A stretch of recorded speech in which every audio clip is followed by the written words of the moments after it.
ये कंफर्म हुआ है कि हमने एम ऑफ ट्रीटमेंट सबके डिसाइड कर लिए। अब हम ट्रीटमेंट प्लान किस तरीके से करेंगे, नेचुरोपैथी में क्लियरली बोला गया सर्वे रोगा मलावसा। इसके तुरंत बाद बोला गया लंघनम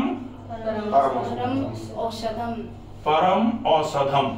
अच्छा, परम औषधम का क्या मतलब है? प्राइम मेडिसिन, मतलब सबसे अच्छी औषधि क्या है? लंघन। लंघन का मतलब कम खाना, और कम खाना, बहुत कम खाना, या फिर बिल्कुल भी नहीं खाना। अगर हम बिल्कुल भी नहीं खाएंगे उसको बोला जाएगा पूर्ण उपवास। पूर्ण उपवास अगर हमने कर लिया तो निश्चित ही सारे के सारे जो भी रोग हैं वो धीरे धीरे करके हटना चालू हो जाएंगे। कब हटना चालू होंगे? जब हम जितना हमारे लिए जरूरी है उससे कम खाएंगे। जितना जरूरी है उससे कम खाएंगे तो जरूरत पूरी नहीं पड़ेगी। जरूरत पूरी नहीं होगी तो जो बिना जरूरत के हमने खा करके इकट्ठा किया है यहाँ, वो रिलीज होना चालू हो जाएगा। इसीलिए बोला जाता है लंघनम परम औषधम। अब इस लंघनम परम औषधम के लिए तो हम क्या है, डाइट थेरेपी कर रहे थे, लेकिन जब ये लंघनम परम औषधम करेंगे तो कुछ ऐसा और जो हमको एलिमिनेशन में थोड़ी हेल्प कर दे। नेचुरोपैथी का बहुत ही बेहतरीन ट्रीटमेंट है मिट्टी की पट्टी। ठीक है, तो मिट्टी की पट्टी के पहले हम थोड़ा सेक करेंगे, गरम पानी की थैली का सेक। ठीक है, गरम सेक कर लिया। अब ये गरम सेक हम कितनी देर करेंगे? 3 मिनट से लेकर के 5 मिनट मैक्सिमम। ठीक है, इसके बाद फिर हम मिट्टी की पट्टी करेंगे। ठीक है, तो सेक और मिट्टी पट्टी हो गई। अब सेक क्यों किया हमने, गरम क्यों किया? मसल की जो, क्योंकि हम क्या चाह रहे हैं कि जो हम ठंडा ट्रीटमेंट करने वाले हैं गरम के बाद, उस ठंडे का जो रिएक्शन फेज होता है वो हमको कैसा चाहिए? रिएक्शन ठंडे का क्या, एक्शन ठंडे का क्या है? कॉन्ट्रैक्शन। रिएक्शन ठंडे का क्या होगा? डायलेटेशन। अगर हम पहले गरम से कर लेते हैं, गरम का एक्शन क्या है? गरम का एक्शन क्या है? गरम का एक्शन रिलैक्सेशन, डायलेटेशन। क्योंकि गरम हमेशा फैलाने का काम करता है। गर्मी आती है हम फैल के सोते हैं ना, ठंड आती है सिकुड़ के सोते हैं, तो गर्मी फैलाने का काम कर रही है। फैलाया, किसको फैलाया? जहां हमने गरम सेक रखा। कहां रखा? नाभि के आसपास के हिस्से पे, नाभि के नीचे वाले हिस्से पे। यहां क्या है? इंटेस्टाइन, छोटी आंत और बड़ी आंत। अब छोटी आंत और बड़ी आंत पे हमने गरम पट्टी रखी, गरम पानी की थैली रखी, जो उसने पूरे के पूरी आंतों को ऐसे करके फैलाया। ठीक है, अब जब जैसे ही हम गरम पानी की थैली हटाते हैं तो क्या आएगा? एक्शन चल रहा था, हमने हटाया एक्शन, तो क्या आएगा? रिएक्शन आएगा। तो रिएक्शन ऑफ हॉट क्या है? Vaso contraction. वहां action of hot is vaso dilatation, muscular relaxation. Reaction of hot is contraction. ठीक है, अब अगर यहां कॉन्ट्रैक्शन रिएक्शन में ही आना है और मिट्टी की पट्टी हमने लगा दी 30 मिनट के लिए, तो रिएक्शन क्या आ रहा था? सिकोड़ने का। मिट्टी की पट्टी और लगा दी। मिट्टी की पट्टी मतलब ठंडी, ठंडी मतलब एक्शन भी जिसका सिकोड़ने का ही है। तो यहां रिएक्शन में सिकोड़ना चालू कर दिया था और हमने एकदम से मिट्टी की पट्टी लगा दी जो लंबे समय तक रहेगी। एकदम से फैली हुई मसल्स ऐसे करके सिकुड़ेंगी। फैली हुई इंटेस्टिनल मसल्स जब एकदम से ऐसे करके सिकुड़ेंगी तो फैलाया हमने पहले, फिर सिकोड़ा। ठीक है, फैला दिया। जो इंटेस्टाइन की मसल्स बिल्कुल लंबे समय से लेथार्जिक पड़ी थी वो एकदम से फैली गर्म के चक्कर में, और उसके बाद ठंडा गया तो वो फैलने के बाद सिकुड़ी। तो एक तो जैसी थी वैसी कंडीशन में सिकुड़ी, और एक फैलने के बाद सिकुड़ी। जब आप एक्सरसाइज करते हो तो ये करते हो ना, फैलना और मोड़ना, मतलब फैलाना और मुट्ठी बनाना, खोलना और बनाना, तभी तो एक्सरसाइज होती है। तो आंतों की एक्सरसाइज के लिए पहले गर्म करना है, जिससे फैलेंगी आंतें, खून की नलियों की मांसपेशियां वो भी फैलेंगी, और जब आप ठंडा करोगे तो वो सिकुड़ेंगी, एकदम से सिकुड़ेंगी, तो इंटेस्टिनल टोन बहुत अच्छे तरीके से इंप्रूव होगी।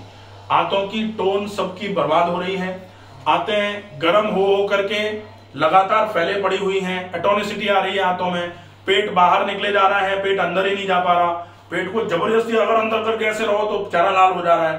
क्यों? क्योंकि पेट फूला हुआ है। फुलावट को अपने को सिकोड़ना है। मिट्टी की पट्टी सिकोड़ने का काम करती है। हम डायरेक्ट मिट्टी की पट्टी भी लगा सकते हैं बिना सेक के, लेकिन सेक करके लगाने से क्या होगा, पहले फैल करके सिकुड़ेंगी, अच्छा इफेक्ट मिलेगा। तो पहले सेक फिर मिट्टी की पट्टी। मतलब सर इसमें ऐसा है कि मतलब अपने हाथों को निचोड़ के साफ कर देते हैं। हाँ, निचोड़ भाई, फैला के फिर आपने कॉन्ट्रैक्ट कराया है। अब कॉन्ट्रैक्ट कराया है, अब इसके बाद जो हम करेंगे वो बताएगा कि इसने क्या किया हमारे अंदर। ठीक है, तो अब ये मिट्टी की पट्टी हो गई। मिट्टी की पट्टी के बाद में अब हम क्या करते हैं, एनिमा। एनिमा करते हैं। एनिमा के पहले हमने यहां देखा कि हमारे पेन भी थे, गरम मिट्टी। हाँ, तो मिट्टी की पट्टी सेक लगा दिया, मिट्टी की पट्टी चल रही है। गरम मिट्टी करी। गरम मिट्टी कैसे करी, मिट्टी में पानी डाला और फिर उसको अच्छे तरीके से पानी के साथ मिट्टी को खिचड़ी जैसा गर्म किया, जैसे दाल चावल और पानी डाल करके उबालते हैं, वैसे ही मिट्टी पानी खूब गर्म किया अच्छे तरीके से। जब वो गर्म हो जाए तो फिर उसको कपड़े पर रख के थोड़ा सा खिचड़ी जैसा फैला के उसको फिर जहां जहां दर्द है उस जगह पर, जैसे ये दर्द है घुटने का, ये समझने वाली बात होगी कि अगर किसी को तुरंत दर्द हुआ है, ऐसे केस में आप गर्म सेक करा दोगे, दर्द और सूजन दोनों बढ़ जाएगी। एक्यूट कंडीशन में कभी भी हीटिंग फर्मेंटेशन नहीं किया जाता है, लेकिन क्रॉनिक कंडीशन में हीटिंग फर्मेंटेशन से ही आराम आएगा। तो गरम जनरली घुटनों के लिए बोलते भी हैं कि गरम सेक नहीं करना है। बहुत सारे लोग, बुजुर्ग लोग तो बोलते थे ना ना घुटने पे गरम सेक नहीं करना है, लेकिन जिनको क्रॉनिक अर्थराइटिस हो जाती है, क्रॉनिक ओए हो जाता है, वो लोग फिर घुटने पे सेक करके घुटने की जकड़न को कम करने का काम कर सकते हैं। फिर वो क्या करेगा, गरम सेक जो है वो खून की नलियों की मांसपेशियों को फैलाने का काम करेगा, खून की चाल बढ़ेगी, पेन क्रिएटिंग सब्सटेंसेस वहां से वॉश ऑफ होना चालू हो जाएंगे जो पेन को आराम करवाएंगे। मसल जो एकदम से स्पाज्मोडिक कॉन्ट्रैक्शन पे गई हुई थी वो धीरे धीरे करके रिलैक्स होना चालू हो जाएगी। मसल के स्पाज्म के चक्कर में जो पेन आ रहा था वो धीरे धीरे करके कम होना चालू हो जाएगा। तो हमने घुटनों पर गर्म मिट्टी लगा दी, गर्दन, ऊपरी पीठ और ये जो हिस्सा है, इन हिस्सों में जहां खिंचाव आ रहा था, जहां सूजन आ रही थी, वहां गर्म मिट्टी लगा दी। अगर मान लेते और कहीं दर्द है तो वहां लगा दी। ठीक है, तो गर्म मिट्टी लगाई दी हमने, सेक हो गया, मिट्टी पट्टी हो गई। अब एनिमा। एनिमा क्यों कर रहे हैं हम? एनिमा क्या है, जो भी आपके इंटेस्टाइन्स में भर गया है उसको आप निकालोगे। आपने पहले सेक कर दिया, आंतों को फैलाया, फिर मिट्टी की पट्टी करी, आंतों को इस तरीके से जोर से निचोड़ा, ऐसे जोर से। अब जैसे ही आप मिट्टी की पट्टी हटाओगे, मिट्टी की पट्टी जैसे ही हटाई, वो फिर से एक्शन खत्म होगा तो रिएक्शन आएगा। रिएक्शन क्या आएगा? कॉन्ट्रैक्शन का रिएक्शन, डायलिटेशन होगा। अब आपने ऐसे करके बूंदी और वो चाशनी वाला जो था ना, बूंदी मीठी वाली, वो ऐसे करके मुट्ठी में भरी और जोर से ऐसे करके दबाई। जैसे जोर से ऐसे करके दबाओगे, दबाते रहोगे तो वो दब जाएगी। लेकिन जैसे ही आप फिर से मुट्ठी को खोलोगे तो वो लड्डू बनके छूट करके नीचे गिरेगी।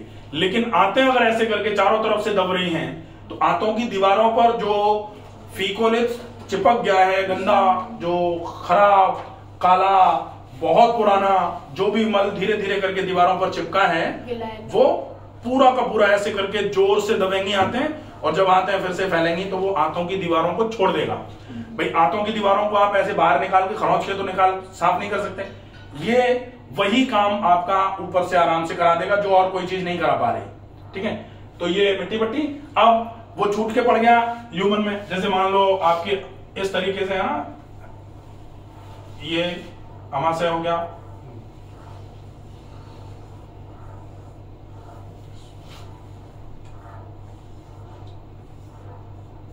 ऐसे करके पूरा फैला हुआ है ना, ऐसे ये इलियोसिकल जंक्शन हो गया।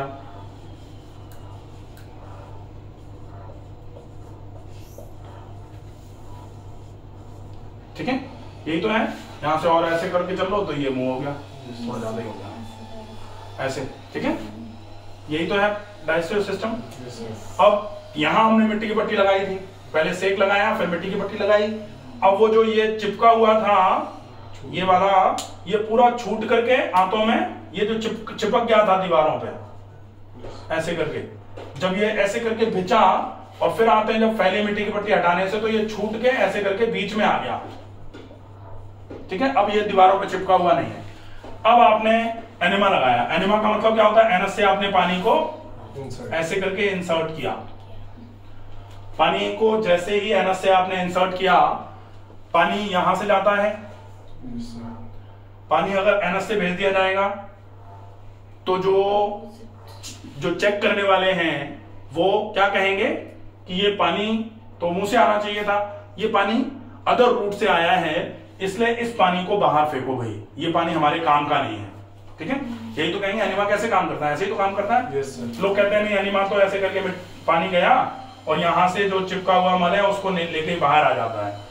एनिमा ऐसे काम नहीं करता है। एनिमा कैसे काम कर रहा है? यहां से गया, अब पानी बेशक यहीं तक गया, इसको क्या बोलोगे? यहाँ क्या था? ऐसे करके पैनक्रियास था ना, और यहाँ स्प्लीन था, तो इस वाले फ्लेक्सर को क्या बोलते हो? ट्रांसवर्स कोलन और डिसेंडिंग कोलन के फ्लेक्सर को बोला जाता है स्प्लीनिक फ्लेक्सर। तो स्प्लीनिक फ्लेक्सर तक ही गया मान लो पानी, मान लेते हैं चला गया, नहीं तो लोग कहते हैं नहीं तो सिग्मॉइड कोलन तक ही जाता है, अपन मानते हैं सिग्मॉइड तक ही गया, चलो कोई बात नहीं, सिग्मॉइड तक ही गया। लेकिन सिग्मॉइड तक भी गया तो यहाँ रेक्टम पर ही ये ब्रेन को सेंसेशन पहुंचा दिया जाएगा कि कुछ गड़बड़ हो रहा है भाई, पानी की एंट्री यहां से नहीं होनी चाहिए थी लेकिन जबरदस्ती पानी यहां से आ रहा है।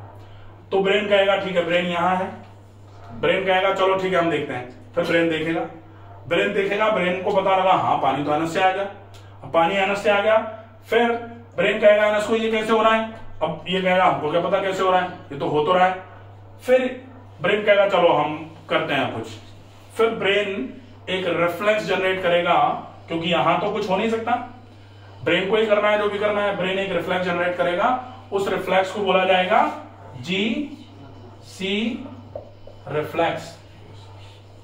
जीसी रिफ्लेक्स क्या होता है? Gastrocolic reflex. गैस्ट्रो मतलब स्टमक, कोलिक मतलब कोलन, बड़ी आंत। तो बड़ी आंत से एक रिफ्लेक्स पैदा होगा, बड़ी आंत से हाइपर पेरिस्टाल्सिस पैदा हो जाएगी जो फ्रॉम स्टमक टिल कोलन एकदम से चीजों को चलाना चालू कर देगा। तो स्टमक से ही चीजें नीचे निकल के आना चालू हो जाएंगी, स्टमक से डियोडिनम, डियोडिनम से जेजुनम, जेजुनम से ileum, ileocaecal junction, ascending colon, transverse colon, descending colon, sigmoid colon, rectum और एनस। तो यहां से ही चीजें निकल करके साफ होना चालू होंगी, इसको बोलते हैं एनिमा। एनिमा क्या करेगा? गैस्ट्रोकोलिक रिफ्लेक्स जनरेट करेगा। तो हमने एनिमा दे दिया, ठीक है, एनिमा से पेट की पूरी धुलाई सफाई होगी अच्छे तरीके से। अब मान लेते हैं कि ये जो केस था इसमें तो कहीं कोई कफ कोल्ड का था नहीं, तो ये वाला चलेगा गर्म मिट्टी, सेक, मिट्टी पट्टी, एनिमा। तो कोई भी पेशेंट आ रहा है, हमने सारी केस हिस्ट्री ले ली, केस हिस्ट्री लेने के बाद हमने की पॉइंट्स बना लिए, भाई हमको एम ऑफ ट्रीटमेंट क्या रखना है, उसके बाद ट्रीटमेंट प्लानिंग यहां से शुरू हो जाएगी। आप अगर पेन है तो बाद में भूलते हो, इसलिए गर्म मिट्टी सबसे पहले लिख लो, गर्म मिट्टी लिखो। अब गर्म मिट्टी, अब पेन कहां है पूछ लो। मान लो पेशेंट भूल गया हो कि घुटने में दर्द और कमर में, गर्दन में दर्द तो उसको याद था, अपन पूछ लो ऊपर से लेके नीचे तक, गर्दन में दर्द है, अगर सिर में दर्द है तो सिर में गर्म मिट्टी या सिर में गर्म कोई चीज लगेगी नहीं, ठीक है। गर्दन में दर्द है, वो कहेगा हाँ गर्दन तो बता ही दिया। फिर कंधे में दर्द है क्या? नहीं राइट में है थोड़ा सा, तो गर्दन के बाद दाएं कंधे, ठीक है। कमर में दर्द है, यहां नहीं बताया, कमर में है, नहीं वैसे तो नहीं है लेकिन ज्यादा देर खड़े रहते हैं तो होता है, ले लो, क्योंकि अपने को क्या करना है, आज तो ठीक है कल भी बीमार ज्यादा ना हो, उसके लिए भी प्लानिंग करनी है, तो वो भी ले लो। कमर, और कमर को कवर करना है, तो ये है कमर, इसको पूरे को अगर अच्छे तरीके से कवर करना है ना, तो इसके थोड़ा ऊपर और इसके थोड़ा नीचे भी चलो हमेशा, ठीक है। तो पीठ, कमर, कूल्हण, कमर में दर्द है तो पीठ, कमर, कूल्हण लिखो। गर्दन में दर्द है तो गर्दन, ऊपरी पीठ, रेडिएशन यहां तक आता है तो गर्दन, ऊपरी पीठ, कंधे, केवल गर्दन में मत लिखो, ठीक है, ये हो जाएगा। उसके बाद अगर मान लो घुटनों में है तो घुटनों में लिख दिया, एडियो में भी दर्द है तो एडियो में भी लिख लो, ठीक है, गर्म मिट्टी लिख दी। उसके बाद फिर ये एलिमिनेशन का प्लान रहेगा। एलिमिनेशन के प्लान के लिए हमने ये जीसी रिफ्लेक्स जनरेट करने के लिए इतना ठटकरम किया कि इसी से हो जाता, लेकिन अगर डायरेक्ट एनिमा लगाते तो ये छूट करके पड़ा नहीं होता, इंतजार नहीं कर रहा होता कि पानी आए और निकल के जाए। फिर क्या होता है, ये चिपका होता तो यहां से रिफ्लेक्स आता खूब, लेकिन चिपका हुआ तो इससे नहीं छूटने वाला था, इसलिए मिट्टी की पट्टी जरूरी थी। और मिट्टी की पट्टी पूरे अच्छे तरीके से काम करे इसके लिए सेक जरूरी है। तो सेक मिट्टी पट्टी एनिमा कंपल्सरी, क्लियर हो गया? ठीक है। अब मान लो किसी को कफ कोल्ड है, कफ कोल्ड अस्थमा एलर्जी, अगर किसी को कफ कोल्ड अस्थमा एलर्जी है आप ठंडा ट्रीटमेंट नहीं दे सकते, चाहे कुछ भी होता रहे। अगर कफ कोल्ड अस्थमा और एलर्जिक कंडीशन है उसकी, एलर्जिक मतलब एलर्जिक राइनाइटिस वाली, हाँ स्किन एलर्जी में तो दे सकते हो, साइनस वो सब उसी में आ जाएगा। ठीक है, इस केस में आप ये नहीं दे सकते। अगर ये नहीं दे सकते तो फिर कैसे अचीव करोगे? गर्म ठंडा सेक। हाँ, कैसे? एक पूरा प्लान करेंगे। अगर कफ कोल्ड अस्थमा एलर्जी है तो फिर सेक को बदल देंगे किसमें, क्योंकि अस्थमा है तो छाती पीठ का सेक।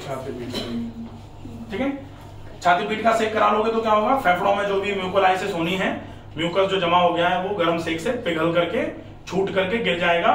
फिर आप कोई एक्सपेक्टोरेंट कुछ करा दो तो वो निकल के बाहर आ जाएगा। ठीक है, मिट्टी की पट्टी अपने को करनी नहीं है तो सेक की जगह तो छाती पीठ का सेक कर दिया, और पेट पर मिट्टी की पट्टी की जगह पेट का गर्म ठंडा सेक। ठीक है, पेट का गर्म ठंडा सेक ये हो जाएगा। अब जैसे ही पेट का गर्म ठंडा सेक करोगे, मिट्टी की पट्टी के जितना तो नहीं, क्योंकि मिट्टी की पट्टी के जितना तो नहीं कर सकता है, लेकिन जनरली लगभग 40, 50, 60% तक ये कवर कर देगा। कैसे कर देगा कि गर्म सेक आपने किया, वही सेक वाला प्रोसेस, सेक हो गया। सेक के बाद फिर आपने मिट्टी की पट्टी नहीं रखी, लेकिन गीला कपड़ा रखा 1 मिनट के लिए। 1 मिनट के लिए गीला कपड़ा रखा तो वो 1 मिनट के लिए आते हैं ऐसे सिकुड़ने की कोशिश कर रही थी, सिकुड़ी। फिर 1 मिनट के बाद हमने हटाया, आते फैलना चालू हुई, लेकिन हमने हटाया नहीं, हमने गर्म और रख दिया, फिर आते पूरी फैली। फिर हमने गर्म हटाया, पूरी फैली हुई, आते सिकुड़ना चालू हुई, लेकिन हमने ठंडा रख दिया, एकदम से सिकुड़ी। फिर हमने ठंडा हटाया, फिर फैलना चालू हुई, फिर हमने गर्म रख दिया, एकदम से फैली। ये काम हमने 5 बार तक किया। तो सिकुड़ी, ज्यादा सिकुड़वाया, फैली, ज्यादा फैलवाया, फिर सिकुड़ी, ज्यादा फैलवाया, सिकुड़ाई, फिर फैला, ज्यादा फैलवाया।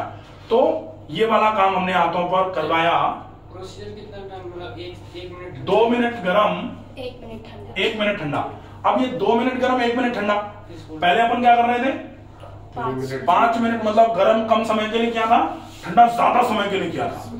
यहां अपन क्या कर रहे हैं, गरम तो ज्यादा समय के लिए कर रहे हैं, फैला हम ज्यादा रहे हैं, लेकिन सिकुड़ने का टाइम कम दे रहे हैं। ठीक है, सिकुड़ने का टाइम कम दिया, उसके बाद फिर से फैलाया, फिर सिकुड़ने का टाइम कम दिया, फिर फैलाया, फिर सिकुड़ने का टाइम कम दिया। ये क्यों? क्योंकि हम ठंडा नहीं करना चाह रहे। ठंडा क्यों नहीं करना चाह रहे?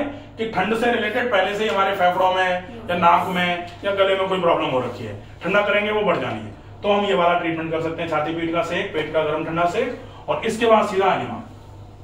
ये कब करेंगे? जब बाकी सब में सेक मिट्टी पट्टी एनिमा होगा, केवल कफ कोल्ड अस्थमा एलर्जी के केस में आपको छाती पीठ का सेक, पेट का गर्म ठंडा सेक, एनिमा रखना है। ये ट्रीटमेंट प्लानिंग अगर इस तरीके से करते हो ना, अच्छा बाकी जो भी हो रहा है, जहां भी हो रहा है बहुत अच्छा चल रहा है, नेचुरोपैथी तो हर जगह बहुत बढ़िया चल रही है। ये प्लानिंग अगर इस तरीके से कर लेते हो ना तो एक एग्जैक्ट प्लानिंग मानी जाएगी फिर। ठीक है, ये हो जाता है। एनिमा तक करवा लिया। एनिमा के बाद मालिश करवानी है करवाओ, नहीं करवानी है नहीं करवाओ, वो अलग बातें हैं। पेशेंट को अच्छी लगती है मालिश, पेशेंट को मजा आ रहा है मालिश करवाने में, मांसपेशियां बहुत थकान सी फील करती हैं तो मालिश करा दो, प्लान में ऐड कर दो उसको। हाँ कर लो। ठीक है, तो एनिमा के बाद मालिश करा लो। मालिश के बाद में आपका जो हाइड्रोथेरेपी ट्रीटमेंट है वो इंपॉर्टेंट होता है। हाइड्रोथेरेपी ट्रीटमेंट में आपको कौन सा हाइड्रोथेरेपी ट्रीटमेंट देना है ये डिपेंड करेगा कि आपके पास अवेलेबिलिटी क्या है और पेशेंट के लिए जरूरी क्या है। दोनों ही चीजें हैं। भाई पेशेंट के लिए जरूरी है सोनाबाद, अपने पास अवेलेबल नहीं है, तो फिर अपन कैसे करेंगे? बड़े हॉस्पिटल्स में तो सारी व्यवस्थाएं हैं, अपने यहाँ सारा है, सोना भी है, स्टीम रूम भी है, स्टीम बाथ भी है, सब कुछ है। ठीक है, तो अब अपने को देखना है कि हमारे पास अवेलेबल क्या है और पेशेंट के लिए जरूरी क्या है। सबसे पहले पेशेंट के लिए जो जरूरी है उसकी प्लानिंग करी जाए। तो ज्यादातर नेचुरोपैथी का मतलब प्राकृतिक चिकित्सा होता है, जो प्रकृति अपने अनुरूप चलाए जिसको। तो प्राकृतिक चिकित्सा में सिंपल से इलाज जो होते हैं ना वो बहुत पर्याप्त है।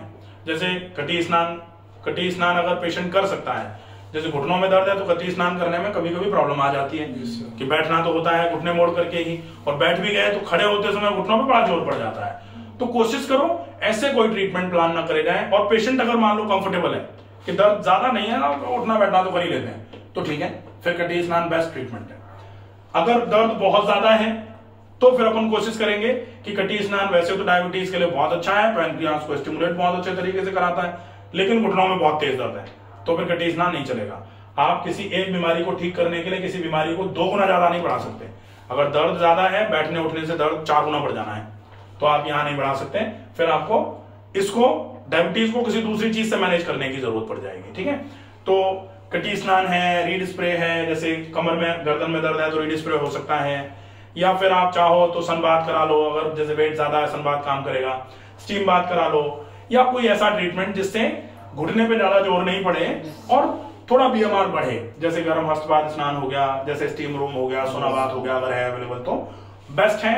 गर्म हस्तपाद स्नान और सनबाथ ये हर जगह अवेलेबल हो सकता है। सूर्य स्नान कराना है, सूर्य स्नान खूब सारा पानी पिला के। अब कौन सा ट्रीटमेंट किस तरीके से कराते हैं वो तो अपने को याद ही है कि भाई किस ट्रीटमेंट के प्रिकॉशंस क्या क्या है, विधि क्या है उसकी, उसको किस तरीके से pre operative, operative, post operative क्या क्या करना है वो तो सब अपने को पता है ही। ठीक है, तो ये हो जाएगा सवेरे का बेसिक ट्रीटमेंट।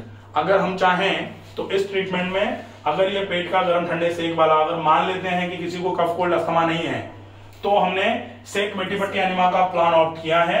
सेक मिट्टी पट्टी एनिमा किया, अब अगर मान लो डायबिटीज की प्रॉब्लम है तो हम इसके बाद यहाँ जीएच पैक भी करा सकते हैं।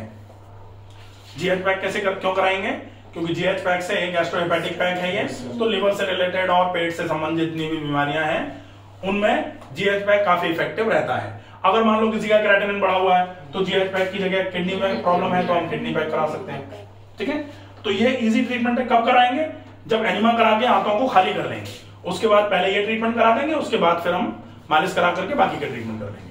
सर ऑस्टियोआर्थराइटिस है पेशेंट को और डायबिटीज लेवल ज्यादा बढ़ गया है, हाँ, बिकॉज ऑफ दिस उसके पाँव में सेंसर है ही नहीं, हाँ, वो सेंसर छोड़ देता है।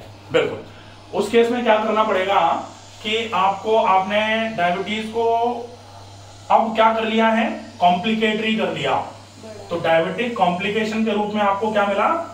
डायबिटिक न्यूरोपैथी मिल गई। डायबिटिक न्यूरोपैथी क्या होती है? डायबिटीज के चक्कर में नर्व जो है वो डैमेज होना चालू हो गई। अब नर्व अगर डैमेज हो गई, डायबिटीज की वजह से हुई है, तो आपको क्या करना पड़ेगा? वैसे तो डायबिटीज को ट्रीट करने की जरूरत है, लेकिन अगर नर्व डैमेज हो रही है तो आप लोकल ट्रीटमेंट भी कुछ कर सकते हैं। लोकल ट्रीटमेंट क्या करोगे? अच्छा, ये डायबिटिक न्यूरोपैथी जनरली कब कहां आ रही है? वो ये जैसे आपकी कमर है, ये इस तरीके से होता है ना, ड्राइंग बहुत ही खराब है, ये पैर ऐसे ही आएंगे ना, हाँ ये, ठीक है, ये पैर, तो कमर से नीचे, घुटनों के भी नीचे, ये घुटने हैं मान लो, यहां से नीचे जो है ना, ये जो है ना पैर, पंजे, इन पंजों में प्रॉब्लम आती है। हाँ, जो फुट एरिया है आपका वो नम होना चालू हो जाएगा, हाथ की उंगलियां थोड़ी थोड़ी नम होना चालू, डिस्टल पार्ट जो है ना वो नम होते हैं। क्यों होते हैं? क्योंकि यहां तक जो ब्लड जा रहा है उस ब्लड में ग्लूकोज का लेवल बहुत ज्यादा था, उस ज्यादा ग्लूकोज के लेवल की सप्लाई के साथ जब ब्लड गया तो उसने सारे के सारे नर्व एंडिंग को डैमेज करना चालू कर दिया है, जिसकी वजह से न्यूरोपैथी हुई है। उस केस में कभी कभी तो नमनेस रहती है, कभी कभी सीवियर बर्निंग चालू हो जाती है, भयंकर पैर के तलवे ऐसे लगते हैं जैसे आग लगा दी है किसी ने। ऐसे केस में आप क्या कर सकते हो? आप वैसे चाहो तो कोल्ड स्पॉन्ज करके, कोल्ड स्पॉन्ज भी कब तक करो, ये बेस्ट ट्रीटमेंट है इसके लिए। कोल्ड स्पॉन्ज कब तक करो? जब तक ठंडे कपड़े से रगड़ते रगड़ते आपके पैर गर्म नहीं हो जाए, ठीक है, तब तक करो। उससे क्या हो रहा है? आपने स्पॉन्ज कर करके ब्लड सर्कुलेशन इंप्रूव किया। अब ब्लड सर्कुलेशन जब वहां इंप्रूव कर लिया, उसके बाद आप कोल्ड वेट सीट पैक कर दो। कोल्ड वेट सीट पैक का मतलब क्या होता है? गीला कपड़ा, कोल्ड ठंडा, वेट ठंडे पानी से गीला, कॉटन का कपड़ा, ऊपर से ऊनी लपेट। अगर ये करवा देते हो तो इससे धीरे धीरे करके जो डायबिटिक न्यूरोपैथी आ रही थी पैरों में, वो धीरे धीरे करके कम होना चालू हो जाएगी। डायबिटिक न्यूरोपैथी इतनी सीवियर हो जाती है कि लोग की चप्पल उतर जाती है, लोगों को पता ही नहीं लगता।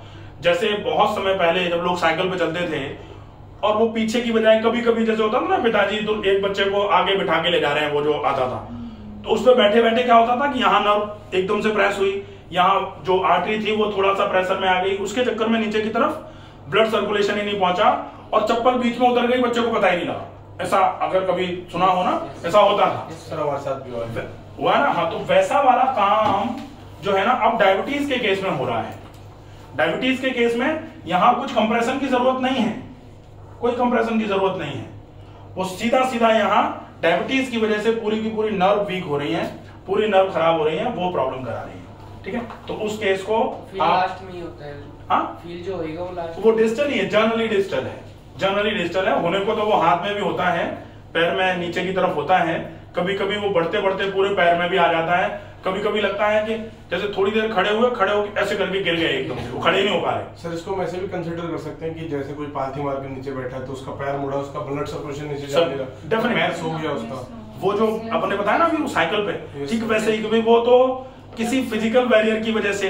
अब आपने पैर मोड़ के बैठ गए, जैसे कल वो पेशेंट अपने से पूछ रहे थे कि जब वो बैठ जाते हैं, मोड़ करके बैठते हैं तो पैर सो जाता है, मोड़ करके बैठते हैं तो अपने क्या बोला था कि एक पाइप है जो सीधा है, पानी यहाँ से जा रहा है, इसी फोर्स से यहाँ से निकलेगा। अब इस पाइप को ऐसे करके और ऐसे करके मोड़ दो तो पानी जिस फोर्स से यहाँ से जा रहा है उस फोर्स से यहाँ नहीं आएगा, क्योंकि एक मोड़ मिल जाएगा। और इसको ऐसे कर दो तो ऑब्स्ट्रक्शन बहुत कम हो आएगा, तो लेकिन थोड़ा स्लो हो जाएगा। अब वो स्लो हो जाएगा, अब वो डिपेंड करेगा कि ऐसे तो कर दिया, जैसे आपने एक पाइप को ऐसे ऐसे ऐसे ऐसे करके रख दिया और बीच में इस जगह पे प्रेशर भी डाल दिया, तो फिर पानी यहाँ से जाएगा जरूर, लेकिन यहाँ से आने के चांसेस बिल्कुल ड्रॉप करके आएगा, क्योंकि यहाँ प्रेशर है। अब जब आप पालथी लगाते हो और किसी हार्ड सरफेस पे बैठ जाते हो तो आपके साथ ऐसा ही होता है। पालथी लगाई तो आपने वेन को या आर्टरी को बेसिकली फोल्ड कर दिया, और फोल्डेड आर्टरी पे अगर कहीं प्रेशर भी आया हुआ है तो वो आगे की तरफ जो डिस्टल सप्लाई है उसको ब्लॉक करेगी। डिस्टल सप्लाई ब्लॉक होने की वजह से प्रॉब्लम बढ़ जाएगी। ठीक है, तो ये चीजें हैं। ये सवेरे का ट्रीटमेंट हो गया, ये क्लियर है, सवेरे के ट्रीटमेंट में कंफर्म हो गया। गरम मिट्टी डायरेक्ट हम लिख सकते हैं, गरम मिट्टी। फिर अगर कफ कोल्ड अस्थमा एलर्जी नहीं है तो सेक मिट्टी पट्टी एनिमा, सेक मिट्टी पट्टी एनिमा। अगर कफ कोल्ड अस्थमा एलर्जी है तो छाती पीठ सेक, पेट का गर्म ठंडा सेक एनिमा। अगर इसके साथ में कुछ ऐसा है कि कफ कोल्ड अस्थमा एलर्जी नहीं है और डायबिटीज है तो सेक मिट्टी पट्टी गरम मिट्टी, सेक मिट्टी पट्टी एनिमा, उसके बाद जीएच पैक। और अगर किडनी में प्रॉब्लम है तो किडनी पैक यहाँ पर डाल सकते हैं सवेरे सवेरे। जैसे कफ कोल्ड वाले पेशेंट को हम सफेदी की वक्त तीनों टाइम देते हैं, वो दे सकते हैं। तो सर वो क्या काम करता है, सफेदा क्या काम करता है सर? सफेदा जो है ना, वो सवेरे के ट्रीटमेंट में जैसे मान लो वो भी देना है आपने, माना कि इसमें है नहीं, लेकिन माना कि वो एक क्लॉज डाल देते हैं कि है वो, तो फिर यहां से हम आ जाएंगे इस पे, छाती पीठ का सेक, पेट का गर्म ठंडा सेक एनिमा, ऐसे करके। ठीक है, अब यहां फिर हमने लिखा, यहां मान लेते हैं कोल्ड की प्रॉब्लम है उसको, तो हम छाती पीठ का सेक, पेट का गर्म ठंडा सेक और सीधा एनिमा पे ले गए। अब इसके बाद फिर हमने सफेदे की भाप लिखी। अब ये सफेदा क्या है? यूकेलिप्टस है, यूकेलिप्टस नीलगिरी।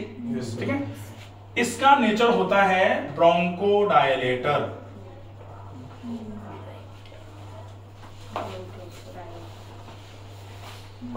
ब्रोंकोडायलेटर मतलब जो ब्रोंकाइज हैं आपके, ब्रोंक्यूल्स जो हैं, इनमें डायलेटेशन कराने का इसका काम है सफेदे का। ठीक है, पहला। दूसरा, सफेदा नहीं दे रहे हम सफेदे की भाप दे रहे हैं। तो भाप का नेचर क्या है? ब्रोंकोडायलेटर, क्योंकि भाप तो गर्म हो गई ना, गर्म है तो डायलेटेशन तो करा ही रही है, अपन तो बोल ही रहे थे अभी गर्म सेक से डायलेटेशन होगा, इसीलिए तो हमने यहाँ छाती पीठ का सेक करवाया था, क्योंकि ब्रोंकोडायलेशन होगा। ठीक है, अब हमने छाती पीठ का सेक करा लिया, पेट का गर्म ठंडा सेक करा लिया, एनिमा करा के आंतों को साफ कर लिया, उसके बाद सफेदे की भाप दे दी, तो ब्रोंकोडायलेशन हुआ। इस सफेदे की एक और प्रॉपर्टी है, ये म्यूकोलाइटिक भी है।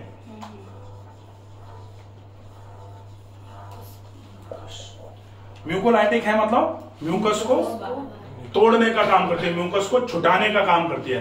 तो ब्रोंक्यूल्स में से, ब्रोंकाइज में से ये म्यूकस को छुटाने का काम करेगी। प्लस अभी अपन ने बीच में एक चीज बोली थी कि वो छाती पीठ पे सेक करने से जो म्यूकस है वो छूट जाता है, वो छूट करके पड़ जाएगा। जैसे अभी एक्सक्रीटा जो था ल्यूमन में से छूट करके पड़ गया था, एनिमा के पानी से निकल गया था, ठीक वैसे ही म्यूकस जो चिपका हुआ था म्यूकोलाइटिक इफेक्ट के चक्कर में छूटा, ब्रोंकोडायलेशन हुआ, ब्रोंकाइज फैले, और ये एक्सपेक्टोरेंट भी है। अगर ये एक्सपेक्टोरेंट भी है तो फिर एक्सपेक्टोरेशन का मतलब क्या होता है? छूटा हुआ अपने आप ऊपर की तरफ आकर के बाहर आना चालू हो जाएगा। एक्सपेक्टोरेशन, ठीक है, एक्सपेक्टोरेशन कफ आया, स्पिटिंग कर दो उसको, ठीक है, तो ये एक्सपेक्टोरेंट भी है। ये 3 काम है इसके। अब 3 काम है, लोग कहते हैं हम तो बहुत लंबे समय से ले रहे हैं, हमें तो फायदा ही नहीं हो रहा, तो ले कैसे रहे हैं इस पे डिपेंड करेगा, ठीक है।